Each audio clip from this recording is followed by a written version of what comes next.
So that's the features of the very handy MD2 Pro passive DI box.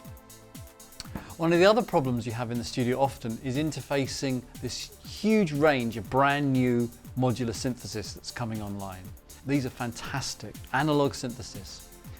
Very often they're on either 1/4 inch jacks, some are also on 1/8 inch jacks. The majority are unbalanced, some are mono, some are stereo. So interfacing those without losing any of the colour of the great analog sound is really important. On a recent session I've been using this. Now this is the, if you like, the brother to the previous DI box I mentioned. This is the MD2 Pro.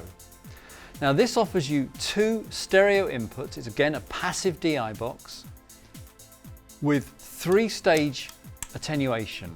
Now the 3-stage attenuation is really important with analog synthesis. Very often a lot of these modular synthesizers have quite high output, so you might need to attenuate the signal. I mentioned they're very often unbalanced, and again we've got a great grounding option here. Also you've got the option of grounding the 2 sides separately.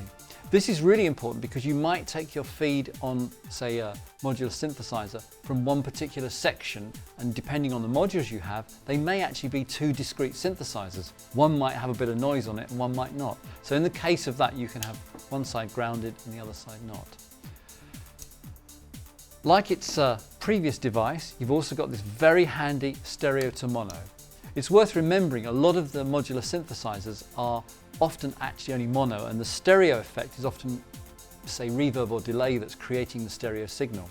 So in a case where it is just a mono signal, you can leave it wired up and then just flip that to mono to record, say, a mono bass line. If you then decide you want to use reverb or delay, you can switch that over. Just like its sister, built like a tank. So that's the very handy MD2 Pro, which I've been using with modular synthesizers.